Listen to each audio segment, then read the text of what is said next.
성범석행정사입니다. 오늘도 저희 게시판에 글 남겨주신 분들에 대한 답변을 좀 이어가도록 하겠습니다. 황경수 대표라는 아이디 쓰시는 분 답변 드리겠습니다. 지인 중 음주운전으로 0.094%로 100일 면허 정지된 분이 있고요. 이분과 함께 동승자가 타고 있었다고 하네요. 사고는 나지 않은 상태로 적발이 되었고 동승자는 조사를 받지 않았습니다.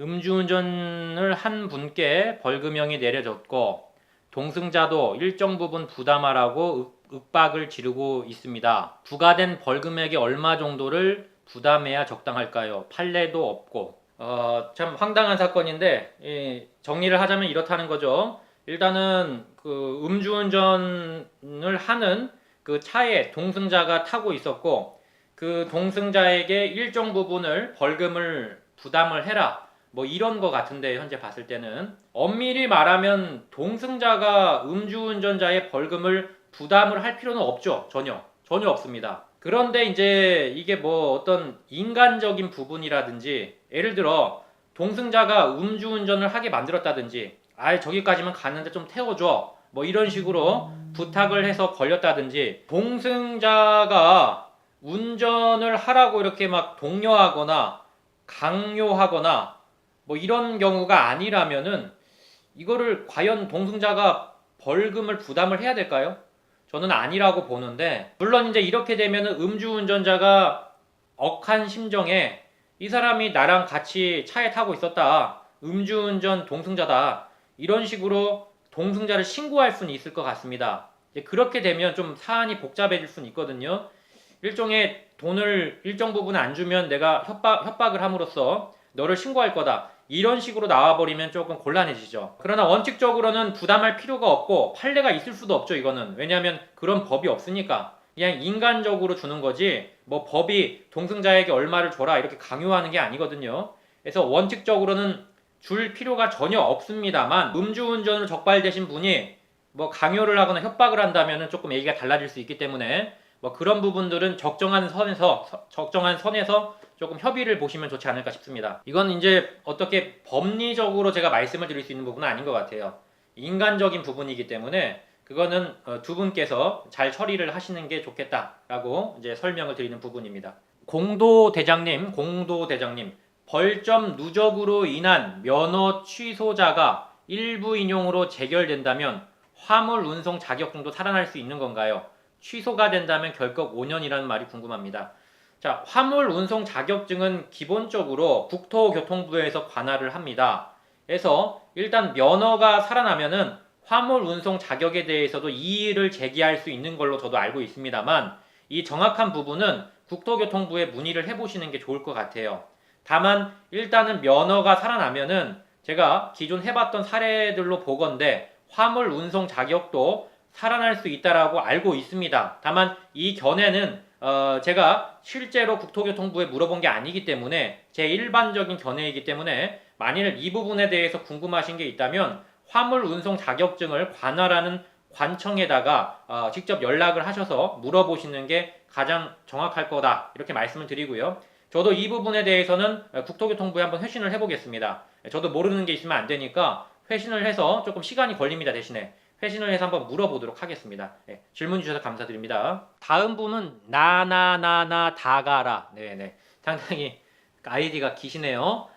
음주 사고가 있었는데 피해자분과 얘기를 잘 하게 되어서 보험 측에 연락 안 하고 서로 간의 합의를 보려고 합니다. 그렇다면 이 차주님께 드릴 피해 금액 플러스 음주운전 벌금 이렇게 두 가지만 내면 되는 것인가요?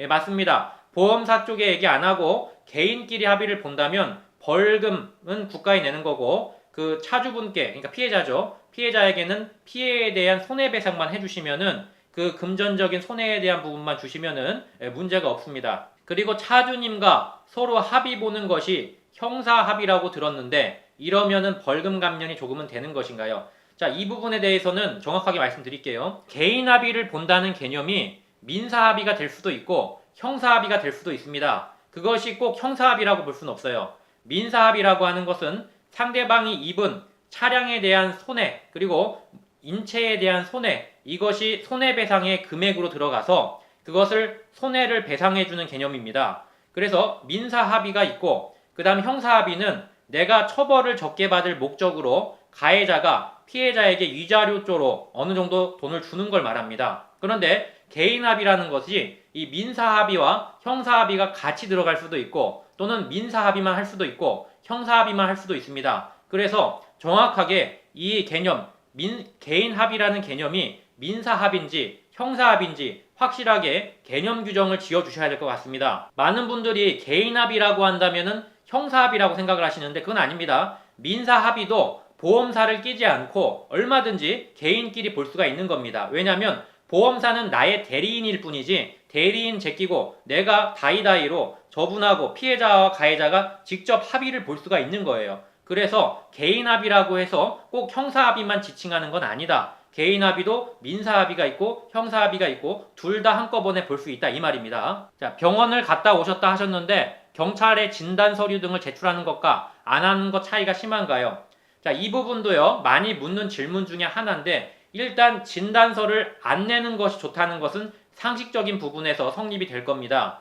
진단서를 안 내게 되면 인사피해가 있는지 없는지 경찰이 판단을 할 수 있는 재량이 생기는데 진단서를 내버리면은 거의 재량이 없습니다. 무조건 그런 경우에는 인사피해가 있는 음주운전 사고로 적용될 개연성이 굉장히 큽니다. 다만 진단서가 안 들어가면 경찰이 한 번쯤은 생각해 볼 수가 있어요. 아, 이건 인사피해가 있는 거다, 없는 거다라고 생각할 수가 있고 만약에 경찰이 인사피해가 없다라고 생각된다면은 그냥 인사피해가 없는 단순 음주운전이 될 수가 있는 거고 그러나 인사피해가 있는 거라고 생각된다면 경찰이 그 사람에게 병원에 간 기록지라든지 또는 입통한 확인서 또는 진료 기록지 또는 진단서를 발급받아 오라고 할 수도 있습니다. 그래서 결론을 짓자면은 진단서를 내면은 거의 재량이 없어집니다. 경찰이. 그러나 진단서를 내지 않으면은 인사피해를 없는 것으로 해줄 수 있는 어떤 재량이 생기기 때문에 우리에게 좀 유리하다. 가해자에게 유리하다 이 말입니다.